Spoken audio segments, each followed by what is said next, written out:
అనకాపల్లి జిల్లా నర్సీపట్నం 28వ వార్డు అయ్యన్న కాలనీలో ఘనంగా తలుపులమ్మ తల్లి అమ్మవారి పండుగ. నర్సీపట్నం మున్సిపాలిటీ 28వ వార్డు అయ్యన్న కాలనీలో ఆదివారం నుండి ప్రతిరోజు రాత్రి కాలనీ విధుల్లో అమ్మవారి గరగల ఊరేగింపు చేశారు. 28వ తేదీ ఆఖరు రోజు మంగళవారం కాలనీ పెద్దల ఆధ్వర్యంలో తలుపులమ్మ తల్లి పండుగ ఘనంగా నిర్వహించారు. తెల్లవారుజాము నుంచి అమ్మవారి దర్శనానికి భక్తులు బారులు తీరారు. అమ్మవారికి ప్రత్యేక అలంకరణ చేసి పూజలు చేశారు. మహిళలు అమ్మవారిని దర్శించుకుని మొక్కులు చెల్లించుకున్నారు.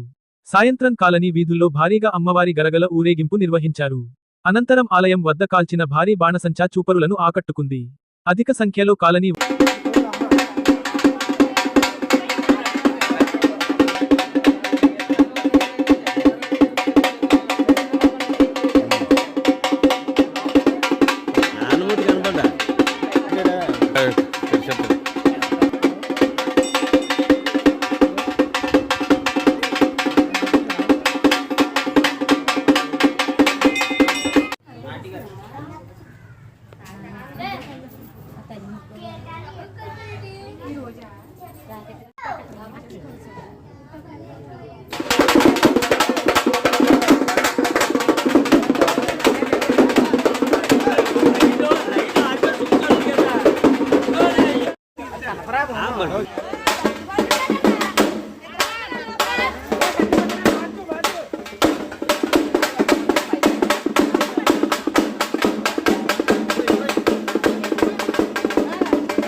అందరికీ నమస్కారం అండి. ఈరోజు అయ్యన్న కాలనీలో వెలిసిన తలుపులమ్మ తల్లి వారి పండగ ఎంతో ఘనంగా జరుపుకోవడం జరుగుతుంది. గత 22 సంవత్సరాలుగా అమ్మవారి ఇక్కడ వెలిసి ఉన్నారు. ప్రతిసారి కూడా ఈ పండగని తన బుధస్కంధాల మీద వేసుకొని గాలిరావణ్ గారు అందరినీ కలుపుకొని మా అందరినీ పెద్ద మనుషుల్ని అందరినీ కలుపుకొని వీధిలో పెద్దల్ని కలుపుకొని 3 రోజులు కూడా చాలా ఘనంగా పండుగ నిర్వహిస్తున్నారు. ఎప్పటిలాగే ఈ సంవత్సరం కూడా మొన్న చిన్న జాగారం, నిన్న పెద్ద జాగారం జరిగింది. ఈరోజు సాయంకాలం కూడా భారీ ఊరేగింపుతో అమ్మవారి గరగల్ని గుడికి తీసుకొచ్చి పూజ చేసుకుంటామండి. కనుక ఈ కార్యక్రమాన్ని సహకరించిన పెద్దలకు, వార్డు ప్రజలకు అందరికీ కూడా అయ్యన్న కాలనీలో దిగువ వీధిలో తలుపులమ్మ తల్లి పండుగ ఎంతో చక్కగా జరుగుతుంది. ఈ పండగ ముందు 23వ తారీఖున అమ్మవారిని కూడా ఇక్కడ అమ్మవారి విగ్రహ ప్రతిష్ఠ జరిగింది.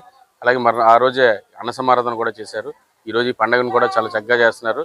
దీనికి ముఖ్యంగా నూకరాజస్వామి కానీ నారాయణమూర్తి గారు కానీ ఈ పండుగ తన బాధ్యతలు తీసుకొని ఈ పండుగను చాలా బాగా చేశారు. అలాగే ఈ పండుగ సహకరించిన వీధి పెద్దలకు, ప్రజలకి, కుర్రాళ్ళందరికీ కూడా పేరు పేరున ధన్యవాదాలు తెలియజేసుకుంటున్నాం అండి. Thank you. అందరికీ నమస్కారం. మా అయ్యన్న కాలనీ ప్రజలకి ధన్యవాదాలు. ఎందుకంటే ఇక్కడ తలుపులమ్మ తల్లి 22 సంవత్సరాల కిందట కొంతమంది పెద్దలు నిర్ణయించారు. ఆ నిర్ణయించిన కానీ 22 సంవత్సరాలు బట్టి ఈ అమ్మవారి పండుగ మేము నర్సీపట్నం మైదాం పండుగ నెలలో పెడతాం. అలాగే విధంగా ఆదివారం చిన్న జాగరణ చేసాం, నిన్న సోమవారం పెద్ద జాగరణ చేసాం. ఇవాళ 3వ రోజు కూడా పండుగ ఘనంగా చేయడానికి మేము ప్రజలందరూ సహకారంతో, అలాగే మాకు అయ్యన్న పాత్రి గారు కూడా స్పీకర్ గారు అన్ని విధాలు కూడా మాకు అండదండగా ఉండి కార్యక్రమంలో వాళ్ళ దంపతులు ఎప్పుడూ కూడా ఇక్కడ వాళ్ళ లచ్చపతి తాతయ్య గారు అని గొరువు ఉండేది.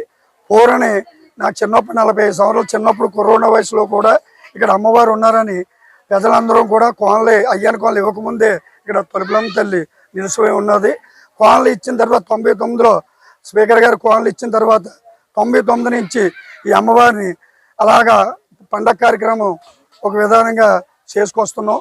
ఎప్పుడు కూడా వాళ్ళ అండదండలతో ఈ గుడిని ఇంకా కూడా అభివృద్ధి చేయాలని మేము వాళ్ళ సాయం కోరాము. ఒక 5-6 నెలల్లో ఈ గుడిని కూడా పెద్ద గుడి చేయాలని కోరికతో ఒక 3 లక్షలు కడితే 30 లక్షలు డొనేషన్ తిరుపతి దేవస్థానం ఇస్తుందని కూడా ఆశిస్తున్నాం. అది ఒక 5 నెలల్లో స్టార్ట్ అవుతుందని అనుకుంటున్నాం. మా అయ్యన్నకోన ప్రజలకి ధన్యవాదాలు. అందరికీ నమస్కారం అండి. శ్రీ అయ్యన్న కాలనీ దిగువ వీధిలో వెలిసిన శ్రీ తలుపులమ్మ తల్లి జాతర మహోత్సవం సందర్భంగా పొద్దున్నుంచి 6 గంటల నుంచి పూజా కార్యక్రమంలో మహిళలందరూ పాల్గొని ఎంతో దివ్యంగా చేసి ఆనందం కోరారు. అలాగే అమ్మవారు జాతర మహోత్సవం 3 గంటలకు ప్రారంభమవుతుంది. ప్రతి ఒక్కరు కూడా విచ్చేసి ఈ జాతర మహోత్సవంలో పాల్గొని అమ్మవారు గొప్పగా బాధ్యులు కావాల్సిందే కోరుతున్నాం. అలాగే అనంతరం మాకు పెద్దలు అయ్యన్న పాత్రి గారు దయవల్ల, మా డబ్బీల శ్రీకాంత్ గారు కౌన్సిలర్ గారు దయవల్ల మనం ఇంతవరకు అమ్మవారి గుడిని లాక్కొచ్చాం. ఇది ఇంకా ప్రభావంగా తయారవ్వాలని మండపం చేయించారని కోరుకుంటూ సెలవు తీసుకుంటున్నాం. నమస్కారం అండి. ఈరోజు నర్సీపట్నం 28వ వార్డు అయ్యన్న కాలనీలో జరుగుతున్న శ్రీ శ్రీ తలుపులమ్మ తల్లివారి జాతర మహోత్సవ కార్యక్రమాలు ఎంతో చక్కగా జరుగుతున్నాయి. అలాగే ఈ యొక్క గుడి మొన్న 23వ తారీఖు విగ్రహ ప్రతిష్ట మరియు గుడి ప్రారంభోత్సవం అలాగే మన స్పీకర్ అయ్యన్నపాతి గారి దంపతుల ద్వారా జరగడం ప్రారంభించడం జరిగింది.